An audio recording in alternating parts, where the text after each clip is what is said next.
Hello दोस्तों, कैसे आप लोग। मैं उम्मीद करता हूं कि आप अच्छे होंगे और आपका पढ़ाई अच्छा चल रहा होगा। आज के इस वीडियो में हम बात करेंगे DFCCIL के लिए जनरल नॉलेज, क्योंकि आपको पता है यहाँ से भी इस टॉपिक से भी आपके एग्जाम में 12 क्वेश्चन आना है, तो इसको भी आपको सीरियसली लेना चाहिए। ठीक है, तो चलिए देखते हैं आज का पहला क्वेश्चन क्या है। पहला क्वेश्चन है कि निम्नलिखित में से किस संशोधन अधिनियम से GST पेश किया गया।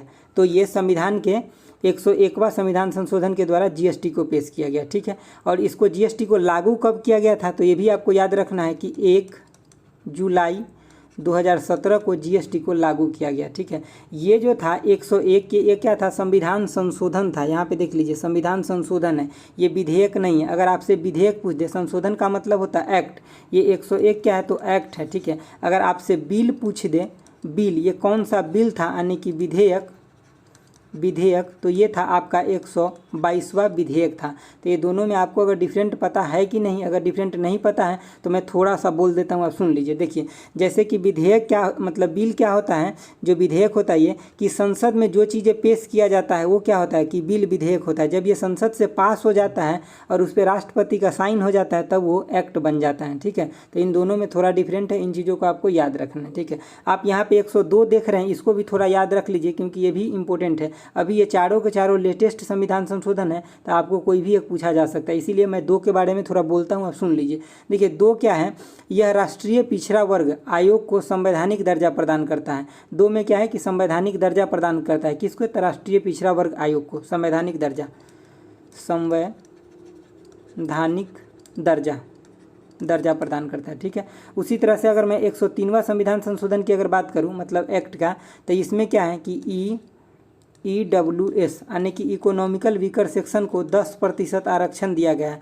शैक्षणिक संस्थान में और गवर्नमेंट जॉब में जो दिया गया आरक्षण आपको पता ही होगा, तो इसके 103वां संविधान संशोधन के द्वारा दिया गया है। 104वां संविधान संशोधन में क्या है, ये भी थोड़ा याद रख लीजिए क्योंकि ये भी अभी लेटेस्ट है। इसमें क्या है कि लोकसभा प्लस में राज्य विधानसभा, लोकसभा राज्य विधानसभा में जो SC ST के लिए जो आरक्षण था, इसे बढ़ा करके 10 वर्ष से बढ़ा करके 2030 तक कर दिया गया है। ठीक है, इन बातों को आपको याद रखना है। और ये 104 में और क्या हुआ है, तो और ये हुआ है कि जैसे कि आपको पता होगा कि एंग्लो इंडियन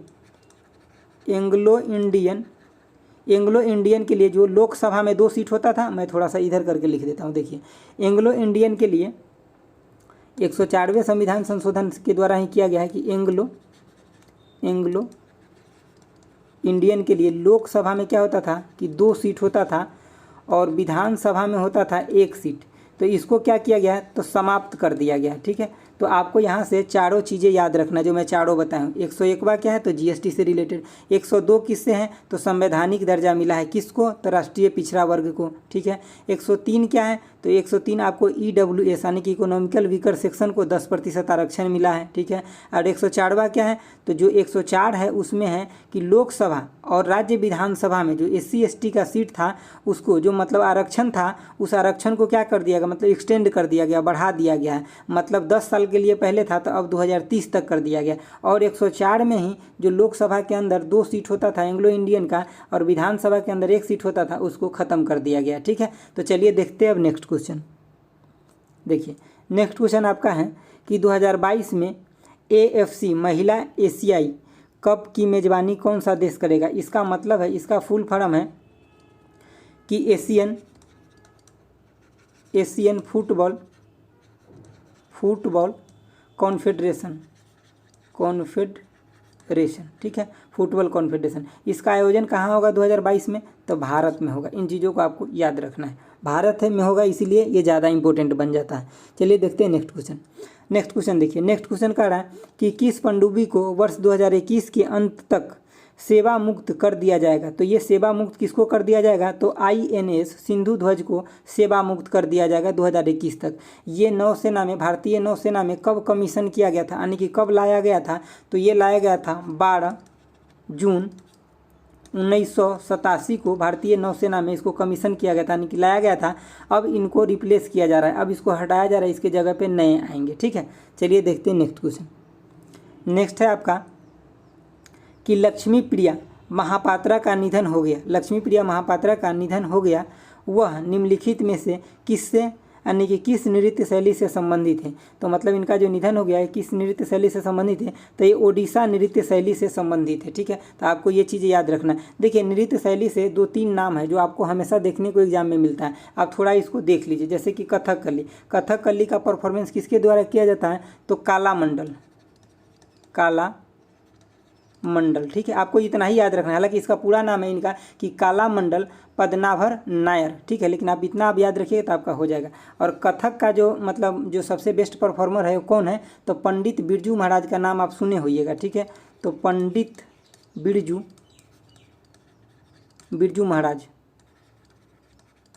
महाराज ये सब क्वेश्चन एग्जाम में हमेशा आता है क्योंकि ये सब एवरग्रीन नाम है। ठीक है, आप यहाँ पे देख लीजिए कुचिपुड़ी का भी देख लीजिए। कुचिपुड़ी का जो सबसे बेस्ट परफॉर्म करते हैं वो किया जाता है यामिनी कृष्णमूर्ति के द्वारा, यानी कि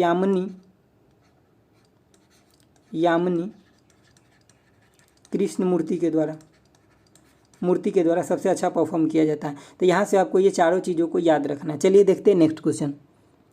आपका नेक्स्ट क्वेश्चन है ये कि फरवरी 2021 में राष्ट्रीय अनुसूचित जाति आयोग के अध्यक्ष के रूप में किसे नियुक्त किया गया। तो मतलब राष्ट्रीय अनुसूचित जाति आयोग के अध्यक्ष के रूप में जो नियुक्त किया गया है वो किया गया है विजय सांपल को। ठीक है, तो इसका ये नाम है, आपको याद ही रखना है, इसका कोई फॉर्मूला नहीं है।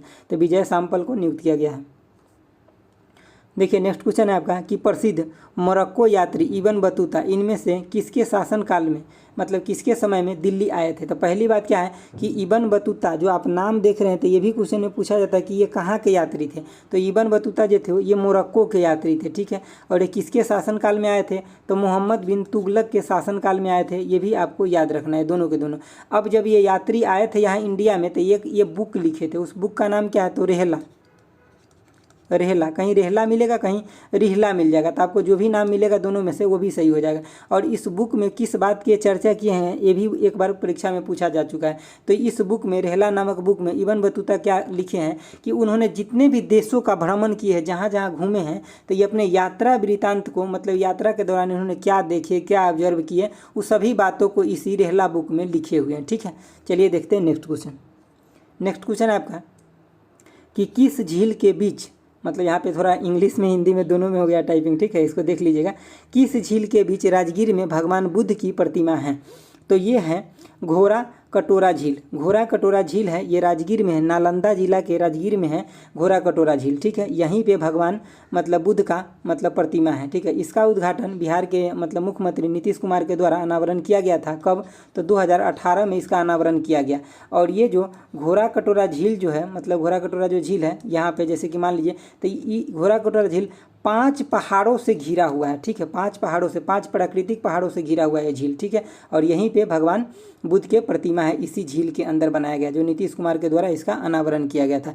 यहाँ पे आपको कोई भी डीजल या पेट्रोल से चलने वाला गाड़ी लेकर के नहीं जाना है। यहाँ पे बैन है डीजल पेट्रोल का गाड़ी इसके आसपास में। ठीक है, चलिए देखते हैं नेक्स्ट क्वेश्चन।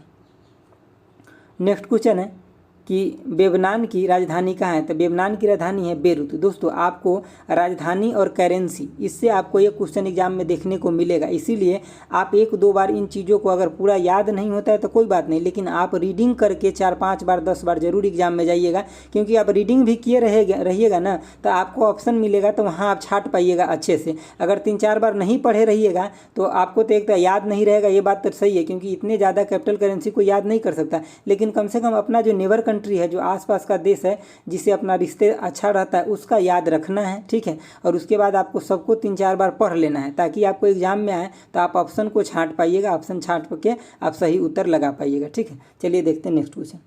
नेक्स्ट क्वेश्चन है आपका 9 नंबर क्वेश्चन आपका क्या कह रहा है कि वस्तुकला के लिए 2021 का पुलिट्जर पुरस्कार किसे दिया गया है। तो वस्तुकला के लिए जो पुलिट्जर पुरस्कार दिया गया है, ये दिया गया है एनी लैकाटन को दिया गया है, और एक व्यक्ति और को दिया गया है। ठीक है, प्लस में एक व्यक्ति और को किसको दिया गया है, तो जीन फिलिप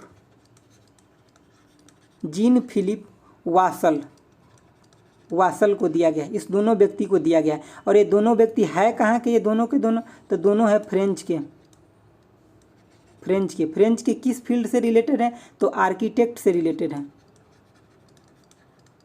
आर्किटेक्ट्स, ये दोनों फ्रेंच के आर्किटेक्ट है। इसी फील्ड में इनको पुलिट्जर पुरस्कार 2021 का मिला है, ये दोनों व्यक्ति का। तो मैं यहाँ एक ही लिखा हूँ, आपको दोनों व्यक्ति का भी नाम याद रखना है कि एनी लैकाटन और जीन फिलिप वासल। कभी कभी हो सकता है कि जीन फिलिप ना दे करके डायरेक्ट आपको वासल भी एग्जाम में दे सकता है, क्योंकि कई बार एग्जाम में क्वेश्चन ऐसे आता है कि सिर्फ और सिर्फ टाइटल से ही पूछ लेता है वो, ठीक है।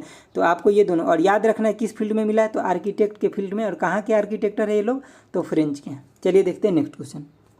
नेक्स्ट क्वेश्चन है आपका कि मत यानी कि वोट देने का अधिकार भारतीय संविधान के किस अनुच्छेद यानी कि आर्टिकल, किस आर्टिकल में है, तो ये है आर्टिकल 326 में वोट देने का अधिकार। वोट देने के लिए आपको पता है मिनिमम उम्र कितना होना चाहिए, तो 18 वर्ष होना चाहिए मिनिमम उम्र। लेकिन पहले जो था ये 21 वर्ष था मिनिमम उम्र वोट देने का, ये बाद में किया गया 18 वर्ष वोट देने का मिनिमम उम्र। ये कब किया गया, तो 1989 में किया गया। तो 61वां संविधान संशोधन के द्वारा इसे उम्र को कम किया गया, 21 साल से 18 वर्ष बनाया गया, ठीक है। चलिए देखते हैं नेक्स्ट क्वेश्चन। नेक्स्ट क्वेश्चन है आपका 11 नंबर, कह रहा है प्रकाश निर्वात में यात्रा कर सकता है लेकिन ध्वनि नहीं, क्यों? क्योंकि आपको पता है प्रकाश को चलने के लिए किसी माध्यम की आवश्यकता नहीं होता, लेकिन ध्वनि को चलने के लिए माध्यम की आवश्यकता होती है, ठीक है। तो यहाँ पे निर्वात हो जाएगा तो ध्वनि कैसे चलेगा, निर्वात में कोई माध्यम थोड़ी है। तो ये यहाँ पे इसका जो मतलब इसका आंसर जो दिया गया ऑप्शन नंबर 2 है कि प्रकाश तरंग जो होता है मतलब प्राकृतिक में विद्युत चुंबकीय तरंग होता है, ठीक है। मतलब उसका लाइट के समान इसका वेग होता है, तो इसीलिए वो चल पाता है उसमें, ठीक है। लेकिन ये ध्वनि तरंग नहीं चल पाता है। अगर मैं इसके बात करूँ कि इसका जो होता है कितना स्पीड है, तो 3 × 10⁸ होता है मीटर पर सेकेंड। ये अप्रॉक्स है, क्योंकि एग्जैक्ट जो होता है वो 2.99 × 10⁸ होता है। तो वो एग्जाम में नहीं आपको देखने को मिलेगा, आपको एग्जाम में यही देखने को मिलेगा, ठीक है। तो आपको रीजन ये याद रखना है, ठीक है। चलिए देखते हैं नेक्स्ट क्वेश्चन। नेक्स्ट क्वेश्चन है आपका 12 नंबर, कह रहा है निम्नलिखित में से कौन 2021 के अंतर्राष्ट्रीय महिला दिवस के विषय थीम था। मतलब 2021 जो अंतर्राष्ट्रीय महिला दिवस कब मनाया जाता है ये भी आपको याद रखना है। तो 8 मार्च को मनाया जाता है महिला दिवस। ये पूरे विश्व में महिला दिवस 8 मार्च को मनाया जाता है। अब इस बार का 2021 का थीम जो था ये ऑप्शन नंबर 3 हो जाएगा, यानी कि इसका थीम का नाम था कि महिला नेतृत्व कोविड-19 की दुनिया में एक समान भविष्य को प्राप्त करना, ये इसका थीम था। तो आपको इसका थीम याद रखना है, क्योंकि इस बार कोविड-19 की वजह से बहुत चीज़ों का थीम जो होगा ना वो एग्जाम के लिए इंपॉर्टेंट हो जाएगा, और ख़ास करके जो मेडिकल फील्ड से रिलेटेड है वो सभी थीम इंपॉर्टेंट हो जाएगा। दोस्तों मैं छोटा ही वीडियो लेकर आया हूँ, इसलिए क्योंकि बड़ा वीडियो बनाता हूँ तो आप लोग देखते नहीं है, इसीलिए बारही क्वेश्चन का आपका सेट एग्जाम में भी आएगा, तो मैं भी बारही क्वेश्चन लेकर के आया हूँ। छोटा छोटा ही वीडियो लेकर आऊँगा ताकि आप आसानी से कम टाइम में देख पाइएगा। ज़्यादा देर का रहता है तो आप देख नहीं पाते हैं, ठीक है। तो मतलब हर दिन 1-2 वीडियो मैं देता हूँ, आप देखते रहिए मेरे साथ। मैं जो भी कंटेंट दूंगा इससे आपको एग्जाम में काफ़ी अच्छा बेनिफिट होगा, ठीक है। तो दोस्तों अगर अच्छा लगा आपको तो लाइक कर दीजिए, ठीक है, और दोस्तों के साथ शेयर करना ना भूलिए। Thanks for watching, okay bye, Jai Hind दोस्तों।